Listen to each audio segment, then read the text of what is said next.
Hi, fancy meeting you here. Well, since I have you, I have a question. What type of game do you think is possible with $7 million in funding and a team with supposedly 10 years of experience working with big name game development studios? A pretty decent one, right? Well, I want you to keep that imaginary game in mind for the rest of the video and see how it compares to today's game. Because I guarantee you, it is nowhere close to what you've imagined. Anyways, huh? What's that noise? Oh shit! Welcome to a series where I play NFT games so you don't have to. So kick back, relax, and enjoy the show. This is the worst NFT game ? Today, we're about to play one of the games of all time, and its name is Metastrike. Always with meta with these games. Metastrike is an FPS multiplayer blockchain project that incorporates many essential and advanced features of a shooting game with modern gameplay and a significant investment in both visuals and gameplay. And I really want you to remember that. This game released on the 21st of May 2024, and surprisingly, this is not an early access game. This is a full release, a rarity among NFT games. Which means what we'll experience is the game's whole offering, so keep that in mind. Metastrike was developed and published by CG Art Creation JSC, and I want to speak a little bit about this studio because there's a lot to unpack. So let's take a look at their website. Here we can see they have 10 games listed, and let's just ignore the blatant copyright infringement that is Game of Thrones and Sylvanas. 7 of these games are in the process of finding investors. What, 7 million isn't enough? Well, you would be right in thinking that, because 2 of these games are planned to be MMORPGs, and 1 to be a Battle Royale. If you were to include Metastrike in this equation, that would be 4 live service games in the works. That is completely insane, even by AAA studio standards. But with that in mind, how big of a team do you think this studio is? Couple hundred? Thousand maybe? No. They describe themselves as a small, independent video game development company. Small, meaning a couple dozen at best. Reading about CG Art was mind-boggling. We understand the financial and human resource challenges of developing AAA games. Do you though? Do you really? You see, several of the NFT games I've covered love to describe themselves as AAA. They use it as a buzzword, not realizing those words carry weight and expectations. Did you know the average AAA studio spends upwards of $200 million to develop a single game? 7 mil is just a drop in the ocean. So yeah, I really wanted to show you guys this because this was something else. They claim on wanting to make games around Vietnamese fairy tales and mythologies, which honestly sounds pretty cool. I have a feeling though this isn't the right studio for the job. But hey, if we gleaned anything from this, it's that I guess Thrall and Sylvanas from World of Warcraft were actually from Vietnamese folklore all along. You learn something new every day. Anyways, back on the store page, there's something else that I want you, the viewers, to help me understand. Now I'm going to read the description of Metastrike to you verbatim, and I'm going to need some help deciphering this riddle. Are you ready? Dive into a game world designed after the success of CSGO and Call of Duty. Players can satisfy their competitive cravings and reach their highest skill levels, just like Smurfs. What? Smurfs, like the little blue people. I know of the term smurfing, which is a high-skilled player making a new account to dunk on newbies, but I don't think that's correctly used here.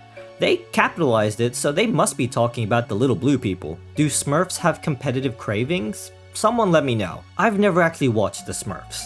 The game takes inspiration from other FPS predecessors with maps, items, and guns meticulously designed in a highly balanced form, catering to GoPro players. Like the camera company GoPro? Are people who buy GoPros hardcore FPS fans? There sure is a lot of lore I'm completely unaware of. In addition, being a blockchain game, players can trade items on-chain, including a variety of guns that are regularly updated. This feature proves to be extremely beneficial for veteran gamers who engage in item or gun trading, similar to traditional games. Okay, so first off, Counter-Strike only has trading of skins, which have no stats, as well as loot crates. And as far as I know, Call of Duty has no trading in general. So what games are they referring to? However, thanks to blockchain technology, these transactions are completely transparent and stable. does that even matter? As long as you get the item in the end, I really don't think people give a crap about the transaction transparency. Also, stable. Are they talking about the internet connection? Because I sure as hell know they're not talking about crypto coins, because those things fluctuate on an hourly basis. Undoubtedly, limited AWM guns, no idea what that means, will gain immense popularity in the NFT marketplace and will be traded from chain to chain by skilled snipers. What does that mean? This 2-paragraph description made me lose brain cells in real time. I've read it several times now and I still have no idea what they're going on about. This has to be some ChatGPT AI bullshit. Guys, use some of that funding to hire a translator or something. Anything would have been better than that. FAQs don't clear anything up, just your typical NFTs give true ownership and are completely optional, which so far has been a complete lie. Sure, you can play the game for free, but usually you're locked out of every single important feature. NFTs we'll look at a little bit later, but I'm going to change it a little bit and talk about the devs now rather than after the gameplay, because I figure we should know a little bit about the devs so we have a clear understanding on the talent that went into this. So, let's talk about the people behind Metastrike and CG Art Creation. On the Metastrike website, they have the smallest section for their team, boasting 10 years of developing games with partners like Ubisoft, in parentheses, Hungry Dragon, which is a mobile game, Square Enix, in parentheses, Final Fantasy, any of them I guess, and more. And they believe blockchain will be the next big thing in revolutionizing the game industry. While blockchain certainly has united gamers and the industry as a whole in denying NFTs and crypto, maybe they are revolutionizing the industry. To the right, we see 9 members of this team, and of course I really hope this isn't the whole team, since with 7 million, you could hire a decently sized studio. Clicking on Meet Our Team, we get linked to the CEO and founder of Metastrike and CG Art, Peter Nagayan, and surprisingly does have experience in the gaming sector. However, mainly in mobile gaming, which at this point I'll take considering all of the other NFT developers I've covered. However, I'm not seeing any work experience at the big companies, so let's take a look at his colleagues. When you look at his company, only 3 people have a LinkedIn profile, a consultant, which I'm not interested in, and 2 founders, Sun Nagayan and Edward Pham. They both have experience working in gaming, with Sun Nagayan working in mobile gaming, but Edward Pham's profile is the most interesting, because here, he lists himself as mainly an animator turned into a game director for CG Art, which is quite the leap. But the company itself seems to just be an outsourcing company, and they focus mainly on 2D, 3D animation, concept art, 3D modeling, and textures. So when they say they have a team with experience developing games alongside the big companies, what they mean to say is that they were outsourced work for animation and models. Now, I'm not knocking on animators or modelers, they are very important, but I think it's just a little misleading to claim a decade's experience developing with the big studios. Now, there's a chance that the unnamed members do have experience working with Square Enix or Ubisoft, but without any proof, there's no confirming it. They could claim anything if they wanted to. But yeah, this is the Metastrike team, mainly mobile game developers and a lead animator turned director. What could possibly go wrong? Now that we have an idea of the people behind this, let's finally get into Metastrike.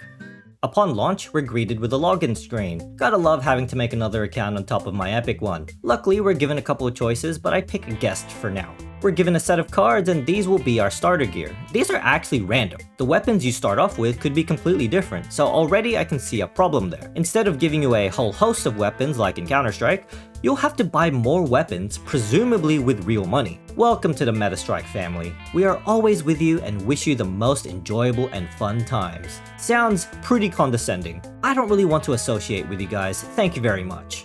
But this is the main menu, and oh boy, it looks like a mobile game screen.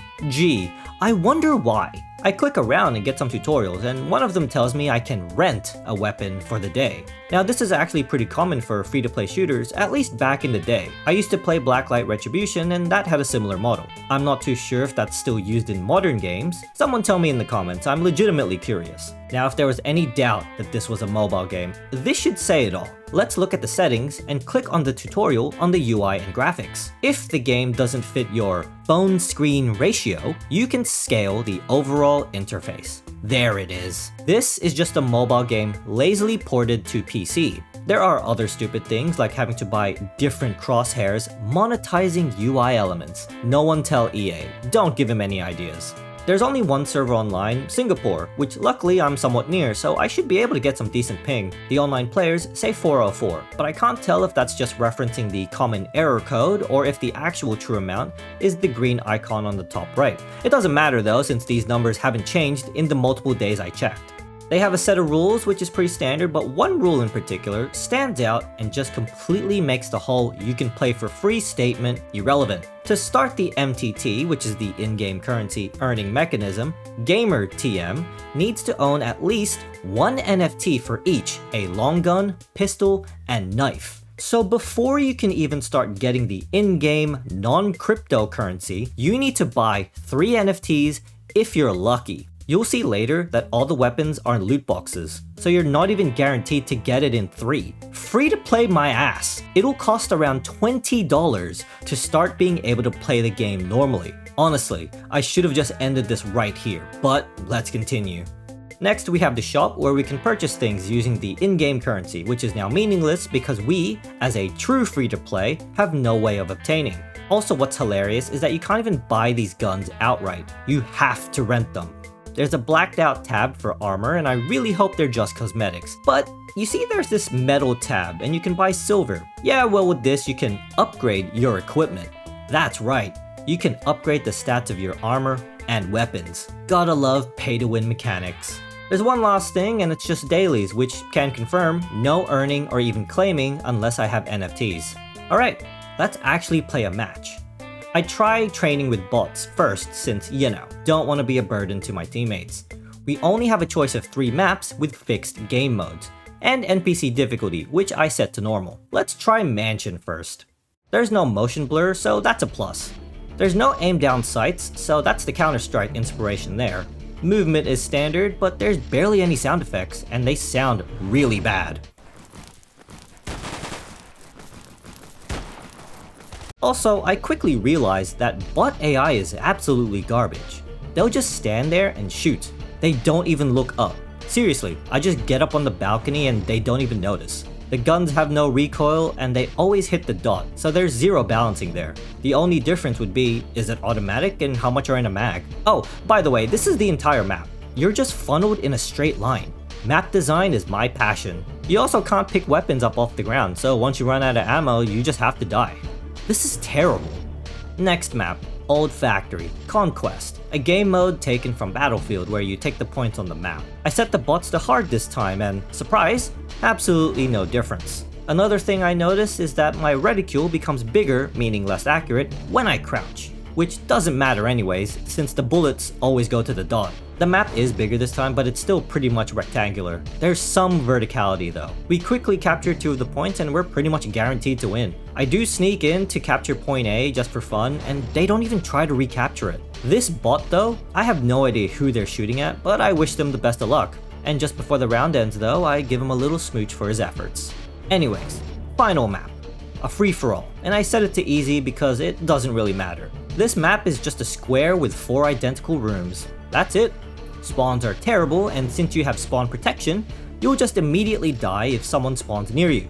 After a while though, bot starts appearing around the map that can't be killed, but other bots just target them. So I just go around knifing them because fucking why not, right?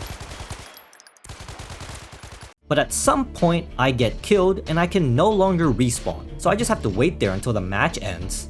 Defeat. Even though I scored the most, whatever. Anyways, that's the game. But what about the matchmaking? You haven't even fought other real players yet. Well, yeah, about that. Doesn't work. When I try to search for a match, I get this error.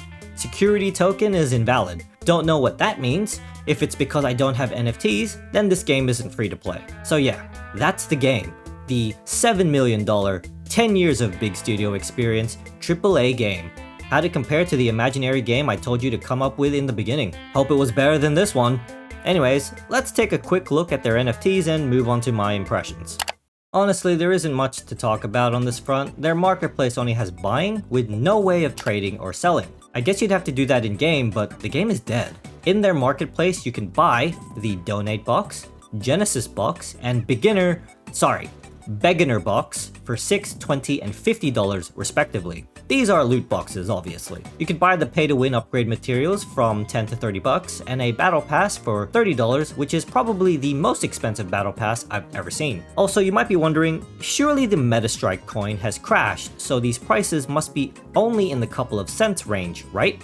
You would be right, but if you look real closely, they're not priced with their token. They're priced using USDT, which is a stable currency priced at 1 USD per coin. These developers knew exactly that their coin is, or would eventually become, worthless, which they are. But maybe I'm giving these developers too much credit in their future proofing, but I find it funny that they have absolutely zero confidence in their own crypto coin. But yeah, that's pretty much it for their NFT crypto crap. There isn't even a place to trade, sell, or even look at the AI generated garbage. Anyways, let's get to my final impressions. Since these developers are claiming to make AAA games, I'm gonna go ahead and critique it like one, and since Metastrike is no longer in early access, they have no excuses. Alright, let's begin.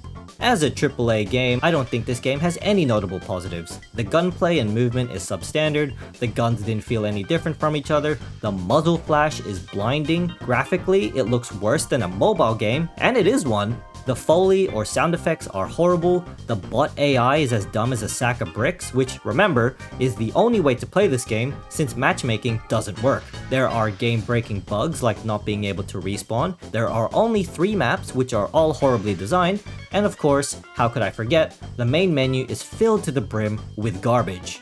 The NFT crap blocks away so much of the game. Even if this game worked, I don't understand why anyone would play this game because you can't even earn the in-game currency unless you buy in at least $20 worth of NFTs. And if for some reason you did, the amount of pay to win is crazy, with the ability to upgrade equipment with NFT metal. I don't know what traditional games they're taking inspirations from, but I am unaware of any Call of Duty or Counter-Strike having upgradable pay to win mechanics. There's so much more to criticize, but I think you get the idea. I give this game a $7 million crypto grift and a 100% abandoned mobile trash out of 10. This game honestly made me pretty upset since this managed to raise 5 times more money than other games I've covered in the series. They're not even hiding it. They've got their bag, they've set their eyes on 7 more grifts. Listen, for any investors out there who seemingly have infinite money, just fund some passionate indie game devs and let them cook. Not only will you be doing a good thing, but you'll have a higher chance of getting your money back compared to these NFT projects.